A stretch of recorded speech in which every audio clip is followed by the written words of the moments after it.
विश्व जिनेश के संकट सब कट जाए, जैसे रवि के उदय से तिमिर सघन फट जाए। तरण भीतरागी गुरु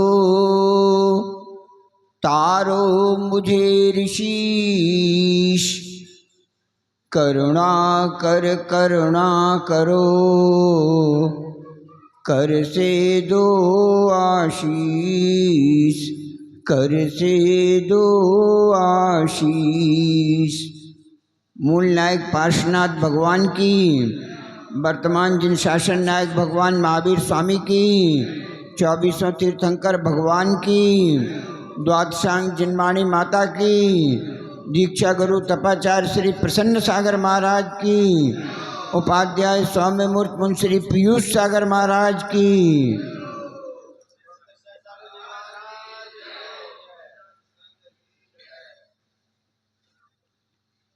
भारतीय संस्कृत में दो व्यक्तित्वों ने बहुत प्रभावित किया,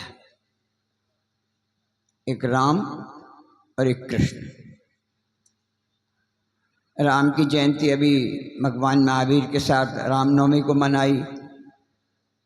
आज कृष्ण की जयंती इस भाद्रपद माह में जन्माष्टमी के रूप में मना रहे हैं। राम ने अपने व्यक्तित्व को परिपालित करते हुए वीतरागता के मार्ग को अंगीकार किया। तो अपन रोज पढ़ते हैं राम हनु सुग्रीव सुडील गबगबाख्य नील महानील। मनसुब्रत नाथ के काल में ही परम उत्कृष्ट अवस्था को प्राप्त कर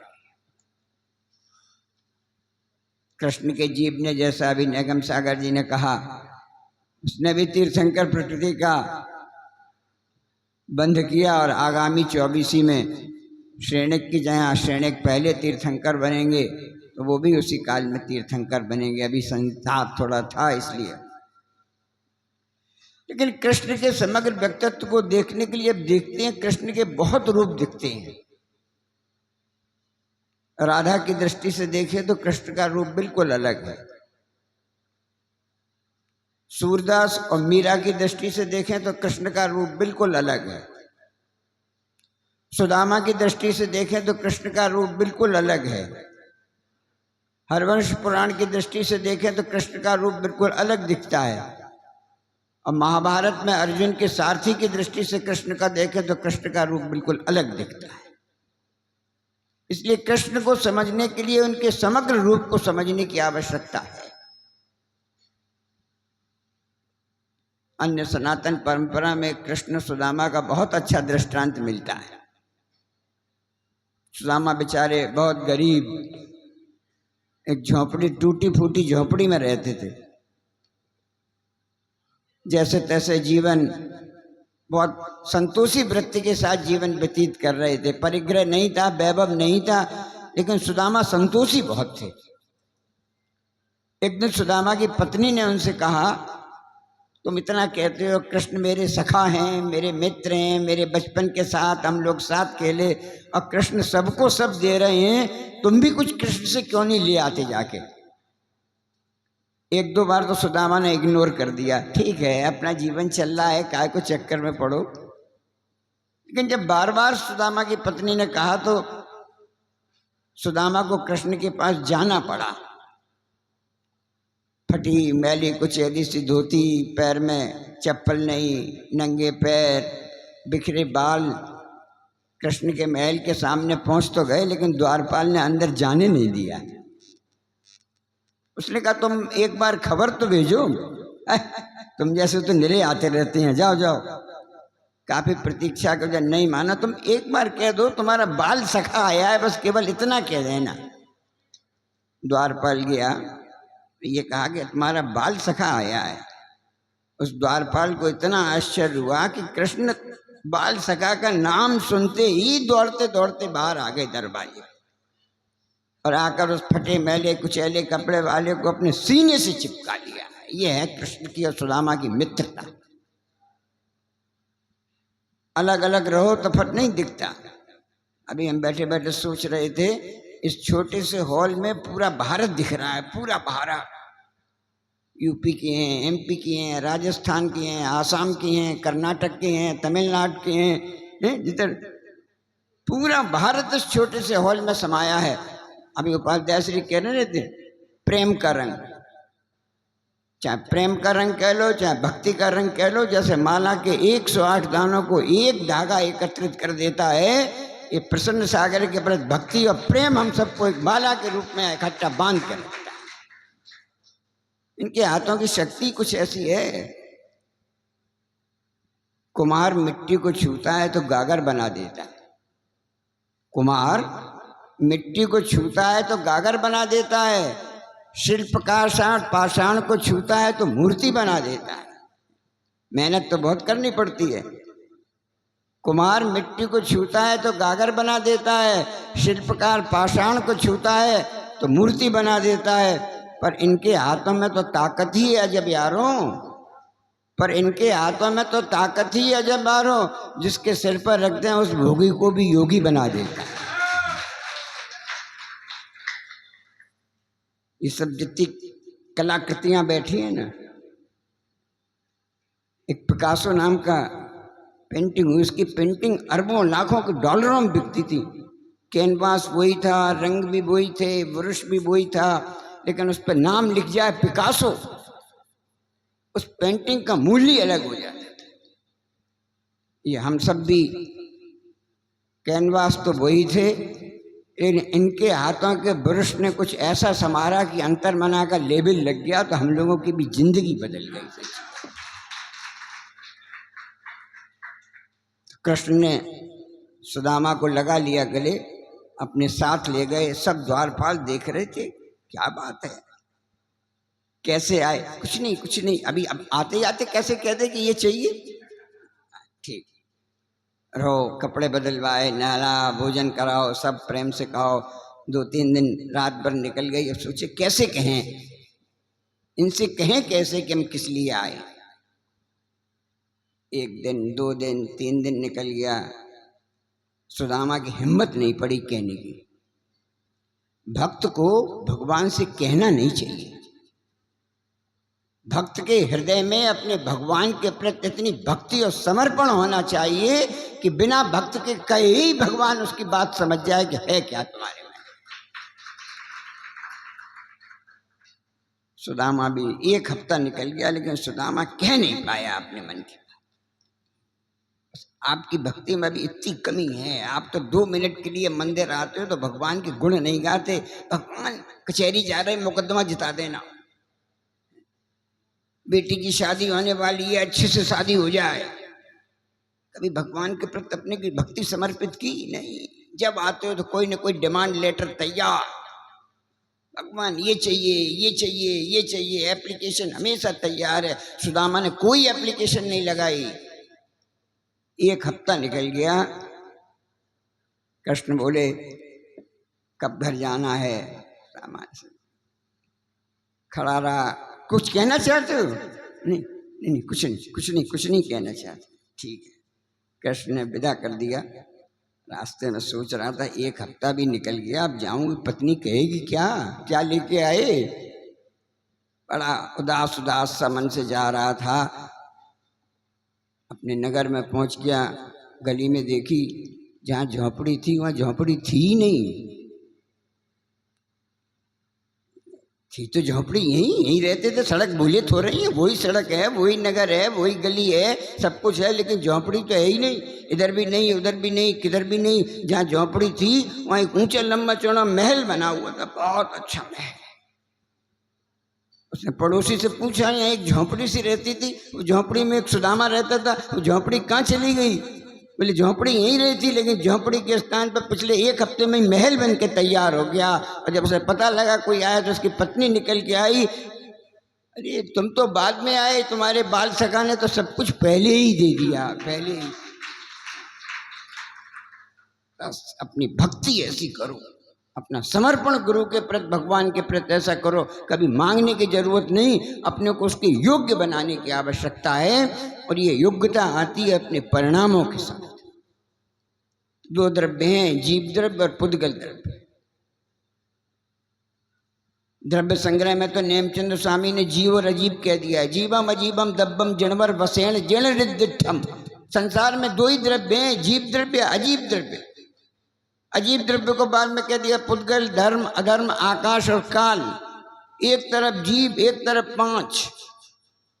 जीव और अजीब में केवल चेतना का अंतर है, ताकत का कतई अंतर नहीं। अगर जीव एक प्रदेश में रह सकता है तो पुद्गल भी एक प्रदेशी होकर रह सकता है। जीव एक समय में 14 राजु गमन करता है तो पुद्गल भी एक समय में 14 राजु गमन कर देता है। कोई दोनों में अंतर नहीं। अंतर है तो केवल चेतना का अंतर है। और आचार्य कहते हैं इसी चेतना को ही संभालने की जरूरत है, इसी उपयोग को संभालने की जरूरत है। राम ने उसी पर्याय में अपने उस उपयोग को संभालिया तो नर से नारायण बन गए। और कृष्ण नारायण से तीर्थंकर बनने वाले हैं, वो भी बनेंगे। ये उपयोग 3 प्रकार का होता है, अशुभोपयोग, शुभोपयोग और शुद्धोपयोग। आत्मा की स्थितियां हैं 3, नाम से ही स्पष्ट है। अशुभ, बुरा परिणाम, मन में बुरा सोचना, बुरा बोलना, बुरा देखना, बुरा चिंतन करना, बुरी क्रिया करना, हमेशा बुरी की ओर, अशुभोपयोग। शुभोपयोग, अच्छा सोचना, अपने आत्म परिणामों को अच्छाई की ओर लगाना, अच्छा ही देखना, अच्छा ही सोचना, अच्छा ही बोलना, अच्छा ही करना, अच्छा ही चिंतन करना, सब अच्छा ही अच्छा, ये कहलाता है शुभोपयोग। और न अच्छा न बुरा, संभाव, ये कहलाता है शुद्धोपयोग। गुणस्थान की दृष्टि से देखें, पहले, दूसरे, तीसरे गुणस्थान में क्रम से घटता हुआ अशुभोपयोग। थोड़ी आज सैद्धांतिक चर्चा करेंगे और जनरल चर्चा तो रोज होती है, थोड़ा समय है, एक थोड़ी अपन बात करेंगे और समझ में आएगी, आनी चाहिए समझ। पहले, दूसरे, तीसरे गुणस्थान में क्रम से घटता हुआ अशुद्धोपयोग, चौथे, पांचवें, छठे गुणस्थान में क्रम से बढ़ता हुआ शुभोपयोग, सातवें गुणस्थान में जघन्य शुद्धोपयोग, 8वें गुणस्थान से 13वें गुणस्थान तक मध्यम शुद्धोपयोग, और 14वें गुणस्थान में उत्कृष्ट शुद्धोपयोग, और उसके बाद शुद्धोपयोग का फल। शुद्धोपयोग का फल क्या है? शुद्धात्मा, जिसे समय सार में कह दिया, गुणस्थान से रहित है, पर समय से रहित है, पर द्रव्य से रहित है, बस प्योर आत्मा। दूध से घी बनाने की प्रक्रिया है। दूध आपके सामने रखा है, उसमें 1 बूंद नींबू डाल दो, क्या हो जाएगा? फट जाएगा। 1 लोटा दूध भी रखा हो और नींबू की 1 बूंद डाल दो, दूध फट जाएगा। अशुभोपयोग का यही काम है। आत्मा वही है, लेकिन इस आत्मा में अपने अशुभ परिणाम, मोबाइल में गंदा देख रहे, मैगजीन में गंदा देख रहे, गंदा चिंतन कर रहे, आचार्य करे ये सब नींबू की बूंदें पड़ रही हैं दूध में, ये दूध को फाड़ के अपनी आत्मा को पतन की ओर लिए जा रही। इसलिए आचार्य कहते हैं असुहादो बिणवृत्ति, अशुभ से बचो। असुहादो बिणवृत्ति सोहे प्रवृत्ति जान चारितम, आचार्य नेमचंद ने कह दिया अशुभ से बचो। तुम्हारे पास दूध है, दूध में कहीं कैसे भी नींबू की 1 बूंद पड़ नहीं जाए, डालने वाले तो तैयार बैठे हैं, डालने वाले भले ही तैयार बैठते हैं। आचार्य कहते ऐसा पुरुषार्थ करो, अपने को ढक के रखो, अपने को कवर करके रखो कि कोई डालना चाहे भी तो हमारे आत्मा में अशुभ परिणाम नहीं आए। अपने उपादान को इतनी जागृत करने की कोशिश करो। अशुभोपयोग से शुभोपयोग होता है। ये कभी कभी शब्द भी बहुत अंतर कर देता है। से शब्द एक है लेकिन अर्थ 2 निकलते हैं, 2 वाक्य बोल रहे हम। गाजियाबाद से मेरठ जाते हैं, यहाँ भी से है, और मेट्रो से मेरठ जाते हैं, यहाँ भी से है। हिंदी में बोलेंगे गाजियाबाद से मेरठ जाते हैं और मेट्रो से मेरठ जाते हैं, दोनों में से लग रहा है, लेकिन क्या से का अर्थ एक है? नहीं, से का अर्थ नहीं है। इंग्लिश थोड़ा क्लियर कर देती है, from and by. From Ghaziabad to Meerut, by metro, from Ghaziabad to Meerut. एक बाई है फ्रॉम है। यहाँ अशुभोपयोग से शुभोपयोग हो रहा है, इसका मतलब बाई मत लगा लेना। अशुभोपयोग से शुभोपयोग नहीं होता।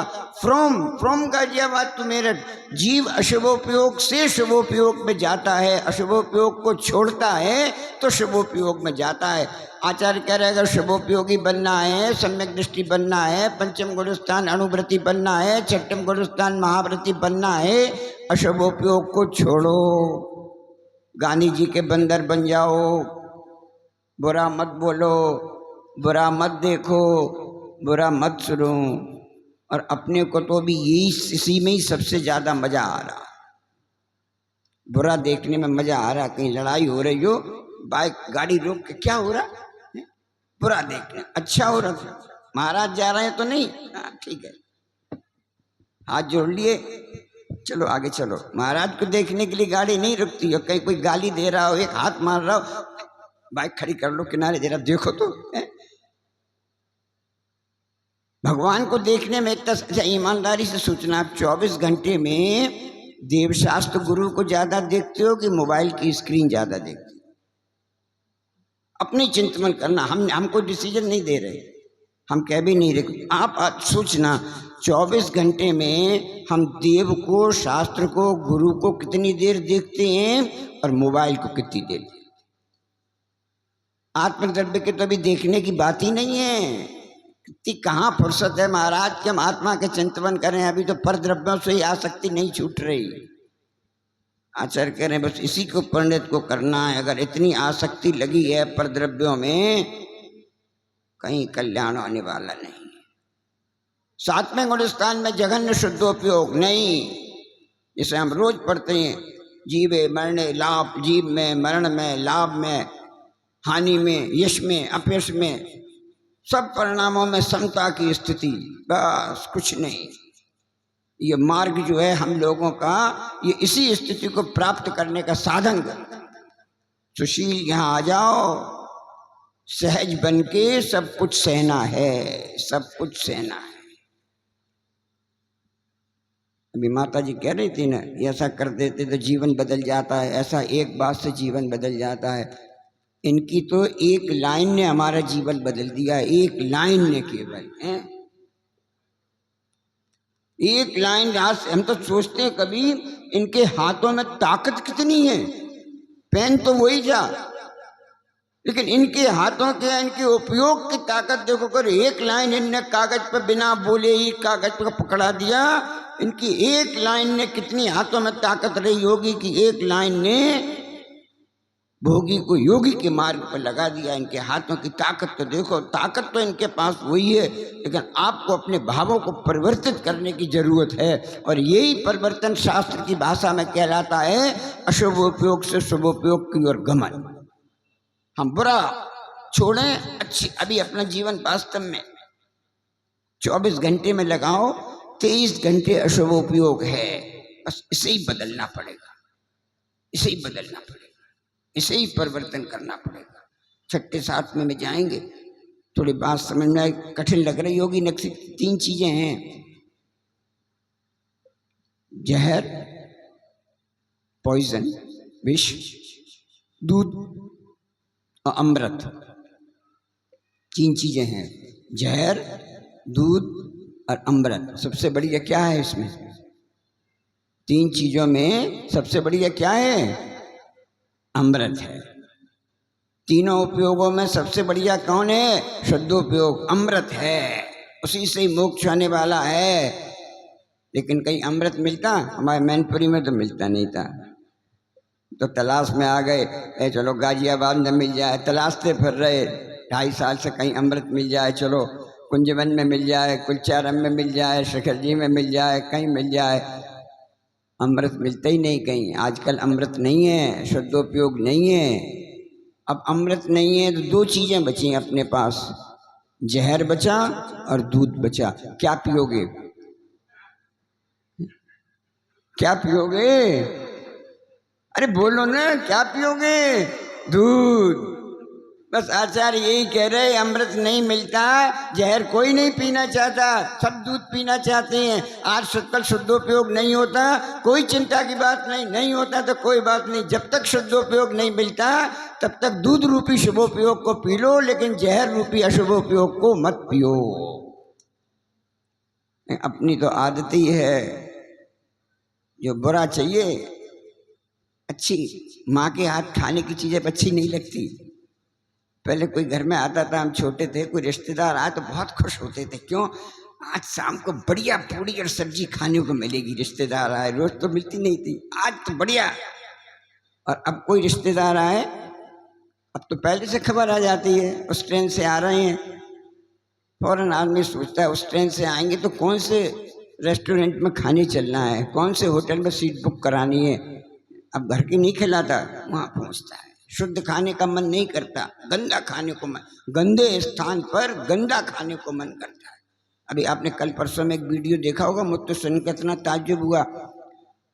कॉफ़ी में FDA की रिपोर्ट ने स्वीकार किया है कि हर कॉफ़ी में 10% कॉकरोच का चूरा मिलाया जाता है। अभी वीडियो आया है, उसमें FDA की रिपोर्ट है, 4-5 दिन पहले हमने देखा वीडियो।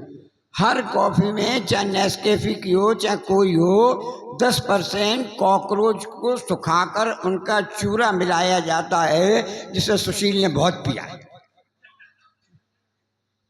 आपकी नहीं कह रहे, ये दोनों कॉफी वाले बैठे, इनने भी खूब पी और हमने भी खूब पी। अब लग रहा है देखो, इसीलिए आचार्य कहते हैं बाहर कहीं खाने की सोचो ही मत।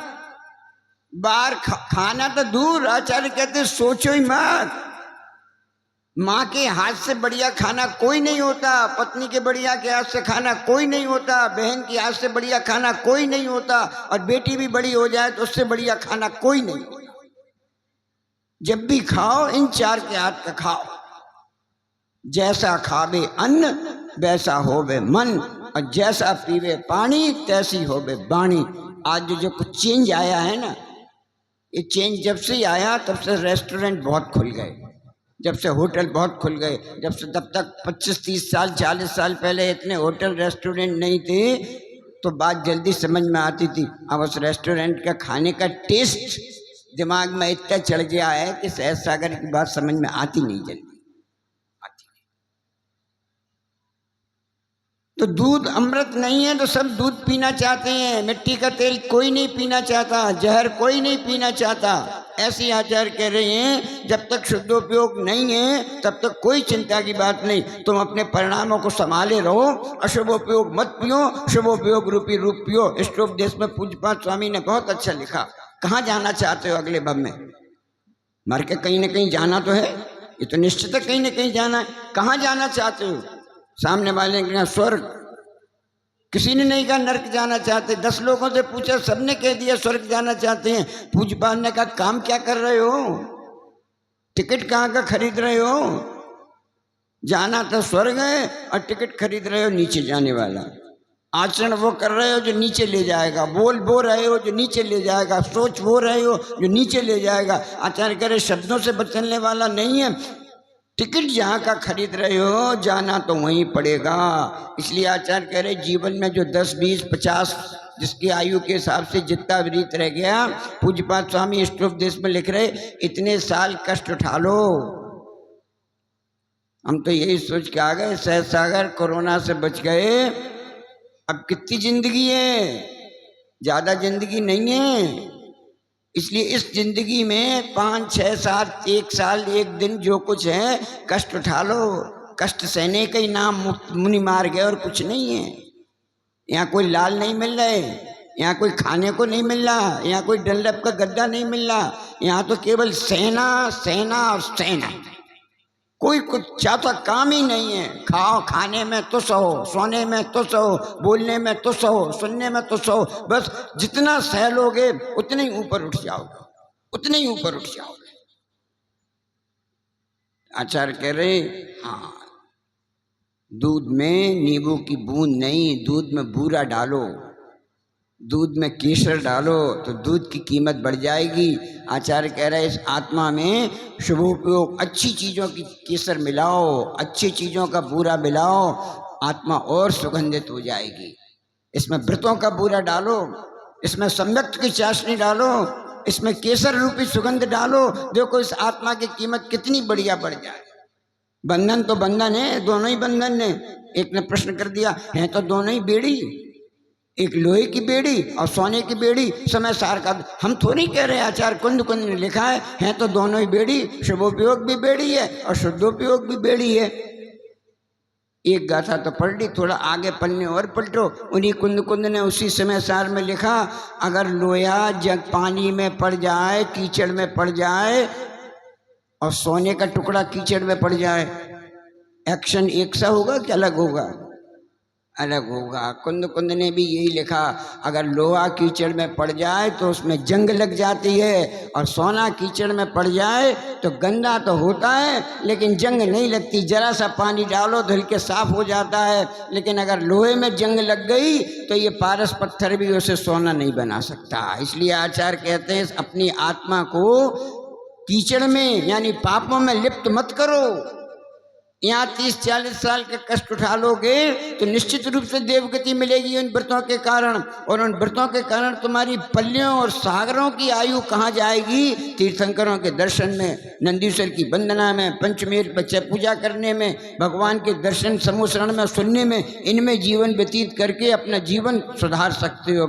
और ये 40, 50, 30 साल अगर भोगों में लगा दिए, अव्रतों को पूजपान ने 2 शब्द प्रयोग किए, व्रत और अव्रत। किसे स्वीकार कर रहे हो? अव्रत को स्वीकार करोगे तो नरक गति मिलेगी, जहां उसमें एक बार एंट्री हो गई तो 10,000 साल पहले से निकलने ही नहीं।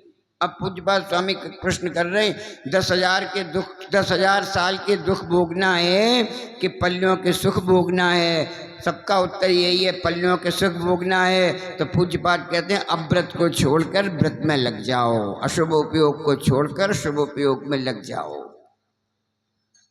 गांठ गांठ में भी अशुद्धोपयोग भी अशुभोपयोग भी गांठ है और शुभोपयोग भी गांठ है। गांठ तो दोनों ही है, लेकिन गांठ गांठ में भी बहुत अंतर है। त्रिलोकचंद जी, बहुत अंतर है गांठ गांठ में।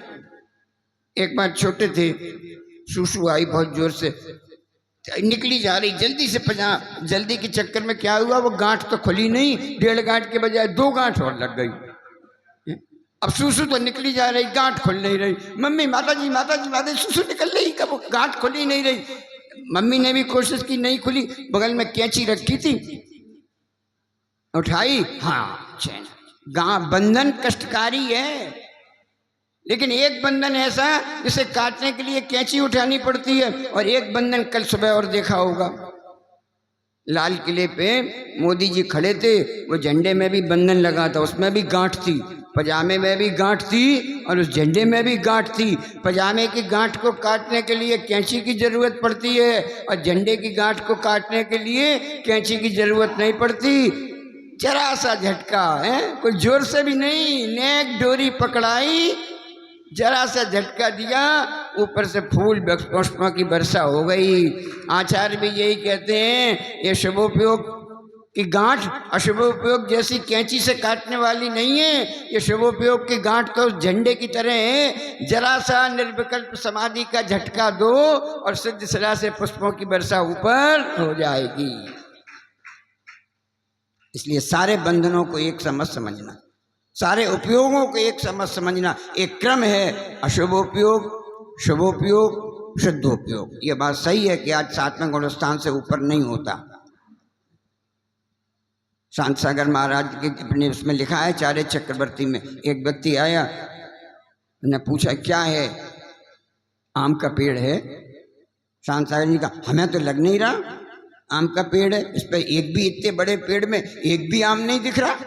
कहीं तो आम का पेड़ है तो कहीं तो आम होना चाहिए, एक आम, इस पूरे पेड़ पे तो एक भी आम नहीं है।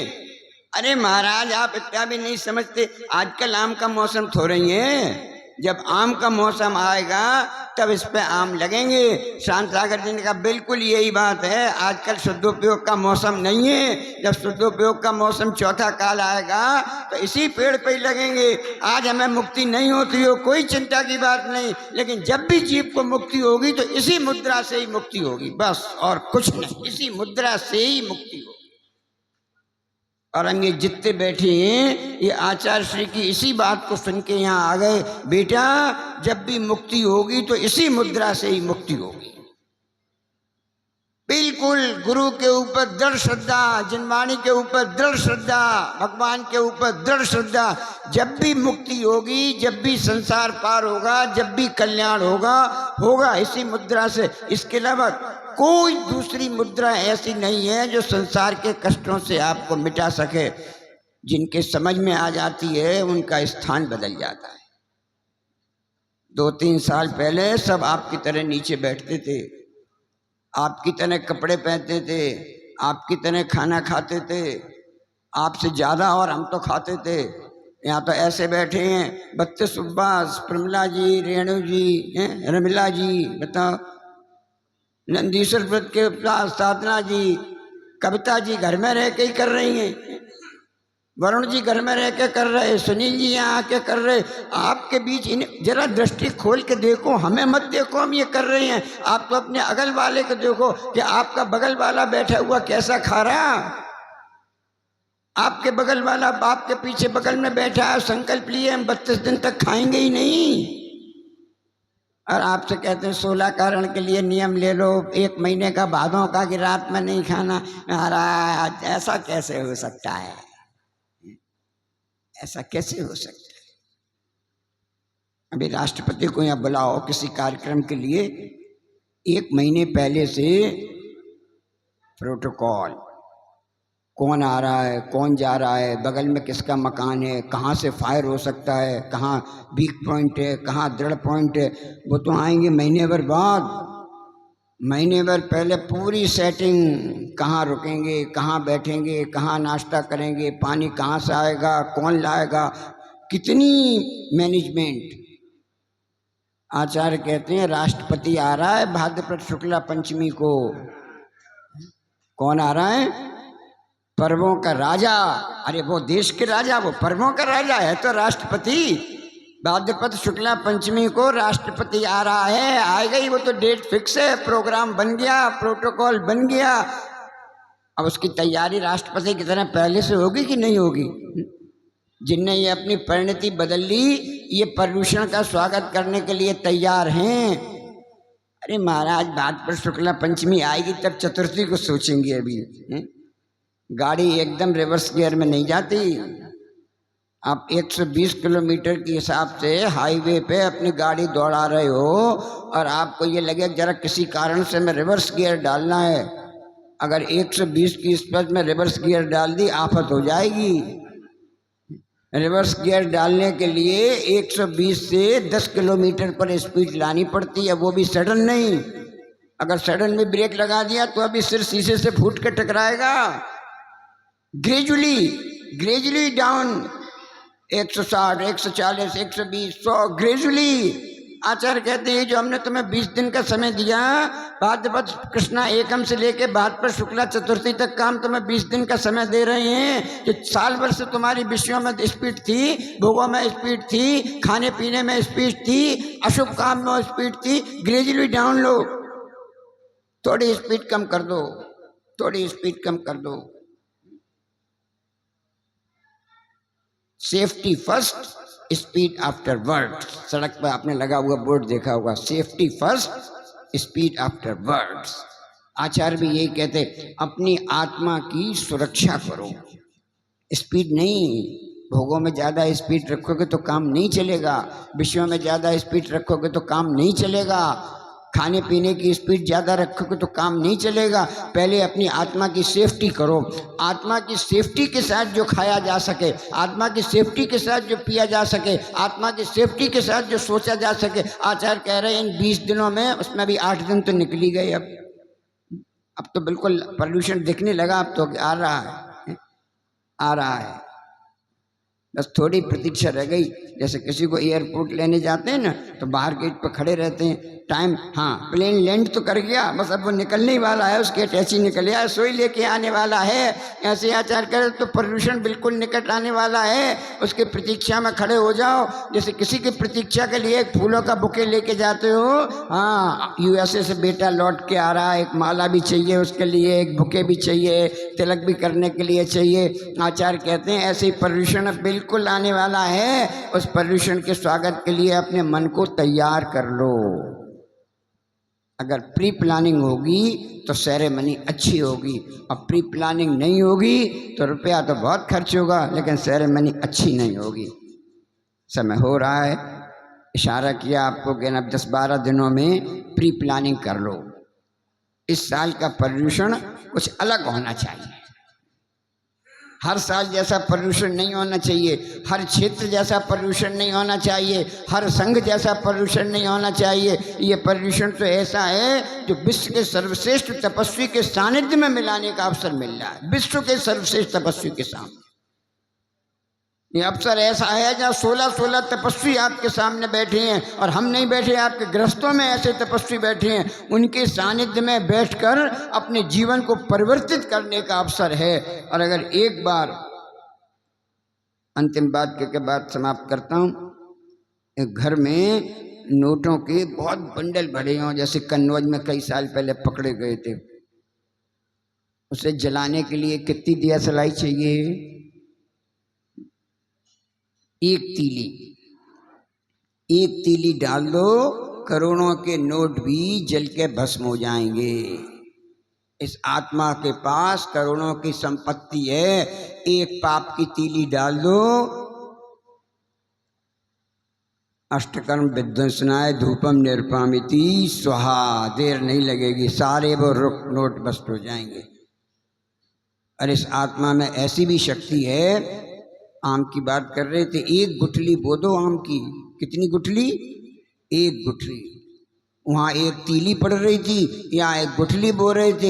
एक गुठली बो दो, पेड़ तो एक लगेगा, लेकिन एक पेड़ पे जब फल आएंगे तो एक नहीं आएगा, एक पेड़ पे हजारों फल आएंगे, और एक साल तक नहीं आएंगे। जब तक वो पेड़ रहेगा तब तक आम के फल आएंगे। डालना एक ही है, चाहे एक तीली डाल लो चाहे एक गुठली डाल लो, बस ये निर्णय आपको है कि तीली डालनी है कि गुठली डालनी है। बोलो तपाचार्य श्री प्रसन्न सागर महाराज की जय।